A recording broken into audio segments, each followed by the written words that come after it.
We all know potholes and tires don't mix. I'm Taylor Eaton, and straight ahead on WVU News, I'll tell you what city officials are doing to fix the problem. I'm Brandon Height, and straight ahead on WVU News, I'll tell you how one bill is striving to put more money in West Virginia teachers' pockets. I'm Andrew Seeley, and coming up, I'll tell you all about the 2014 SGA election. I'm Maggie Kalenko, and I'll tell you how one research study could impact nearly 3 million Americans. Our award-winning WVU News starts right now.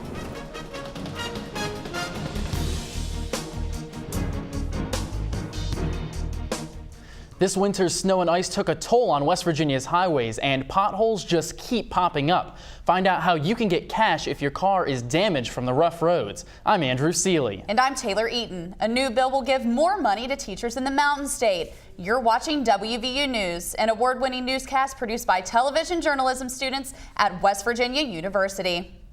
Rough roads and potholes cost motorists $67 billion a year in repairs, and highway officials say that amount averages out to be about $300 per pothole. That's right, Andrew, but did you know the Division of Highways may pay for your pothole damage if the pothole you hit was on a state road? I found out how you can get reimbursed for a blown-out tire. Drivers swerving to miss potholes is a common sight here in Morgantown, but some people haven't been lucky enough to avoid them. Brian Falls says that potholes have caused a dent in his rims and his wallet. There was oncoming traffic, so I couldn't swerve out of the way. I just ran right through the pothole, popped my front tire, and the back tire started leaking. So I had it towed. They told me that I couldn't get new tires because my rim was bent. But Falls is not alone. This year, the West Virginia Court of Claims is scheduled to award nearly $20,000 to 32 people who have filed claims in Monongalia County for road-related damages. The winter's freeze-thaw cycle causes potholes to form and grow. It's simple. Water seeps into cracks, freezes, and expands, causing potholes like this one to become almost an inch deep. Potholes can not only damage your rims, but can cause problems with your suspension, engine, and alignment. But City Manager Jeff McCorsky says that Morgantown just added money to the budget in hopes to fix the roads. Actually, this year, we originally, at the beginning of the fiscal year, we didn't have anything put in for paving. Just within the last few months, we saw that our revenues were being generated, that we did put $325,000 into paving roads. Almost 9 streets in total are expected to be paved in Morgantown this year. Drivers whose vehicles have been damaged due to road conditions can file a reimbursement claim through the West Virginia Court of Claims. Officials say about 65% of those who file a claim get reimbursed. For more information, you can contact the number at the bottom of your screen. But the state isn't just paying out money to repair the roads. The state legislature recently gave approval for a teacher's pay raise. Education reporter Brandon Height is here to tell us more. Brandon? Thanks, Taylor and Andrew. West Virginia teachers are getting a long-awaited pay raise. Lawmakers just approved a bill giving all teachers a $1,000 salary hike. West Virginia teachers rank 48th in the nation when it comes to salary, and teachers in neighboring states are paid around $10,000 more a year. I recently spoke with local educators who say it's time for a pay raise. West Virginia has one of the lowest salaries for school teachers in the entire country. However, the state Senate recently voted to increase pay for West Virginia teachers by $1,000. Some West Virginia teachers feel that this raise is important for the state's education system. I want our state to grow in leaps and bounds throughout the next forever. I want it to continue to grow. But right now, we're losing so many educators because other states can pay more. Teachers don't have to go very far to find higher paid teaching jobs. The average teacher in Maryland earns nearly $19,000 more annually than teachers in West Virginia. The average salary for teachers in West Virginia is about $45,000. This ranks West Virginia 48th in the entire country. I think the raise would very much give us the benefit of keeping our teachers in West Virginia. We have a wonderful program here just at West Virginia University that recruits and trains teachers. Mattern also believes that passing this bill will have a huge impact on students in West Virginia. If you have professional educators, if you have skilled, knowledgeable people, the students will, of course, get a better education.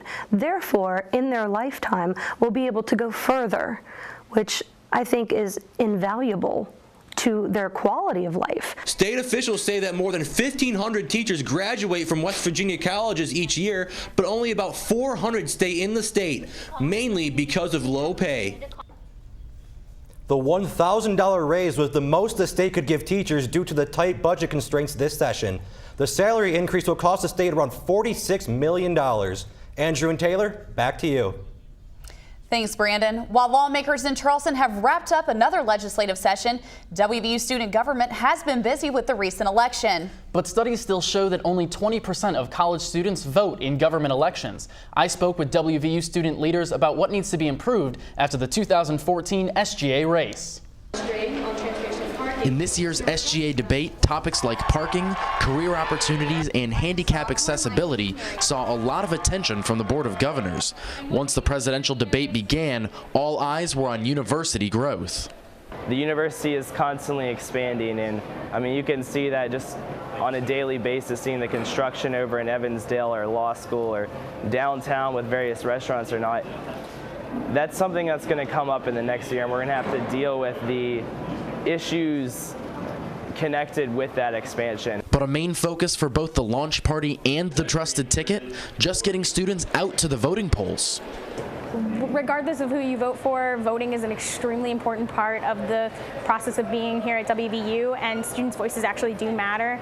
So whether or not you're voting for me or voting for my ticket, I really urge all students to just come out and vote. In last year's SGA election, WVU saw its largest voter turnout in school history with just over 4,000 votes. It's been as close as 3 votes 2 years ago, as close as 7 votes the year after that, and so on and so forth.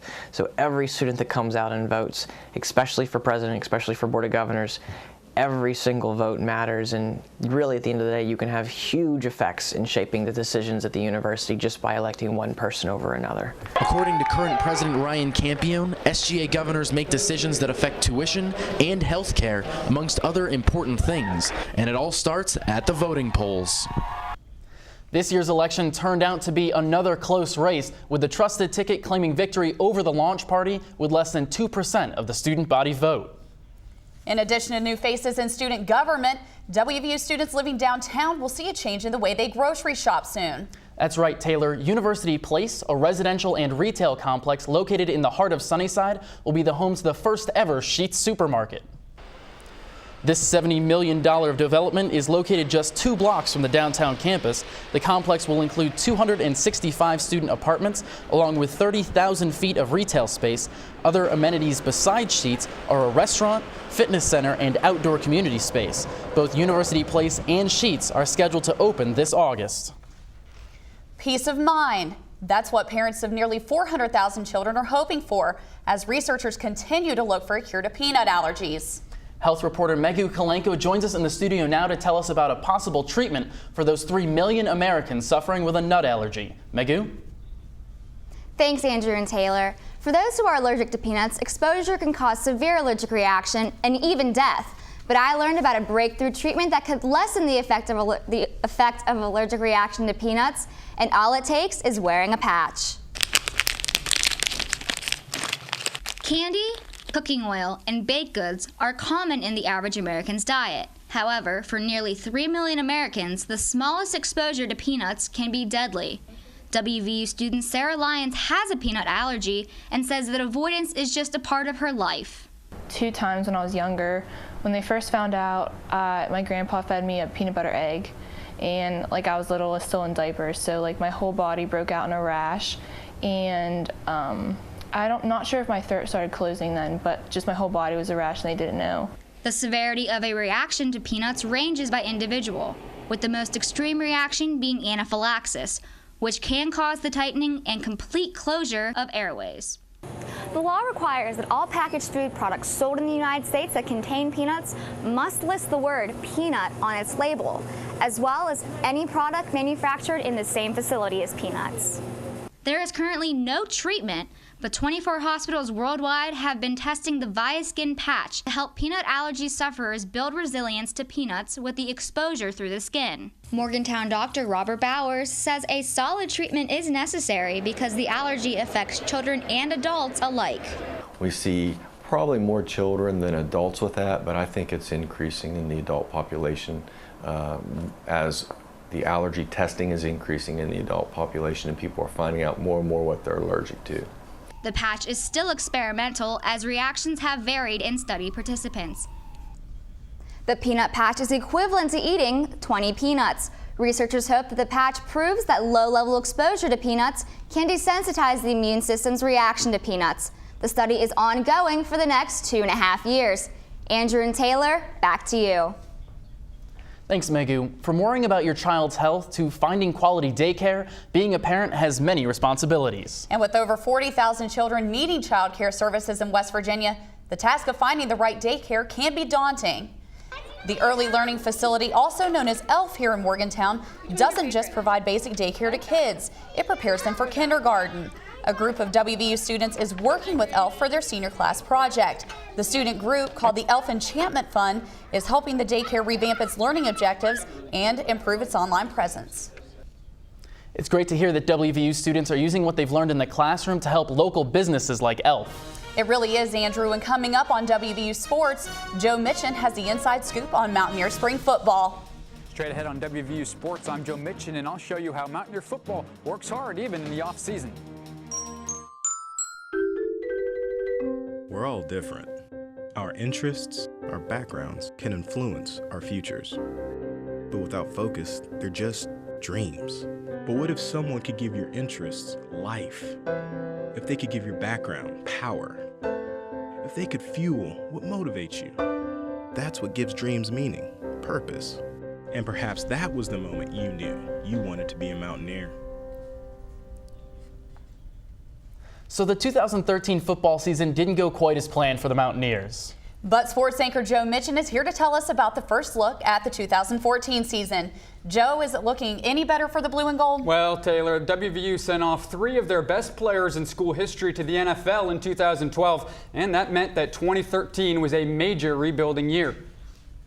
By the time December rolled around, the Mountaineers had 8 losses under their belt, ending their 11-year bowl streak. But coaches and players are optimistic about the upcoming season.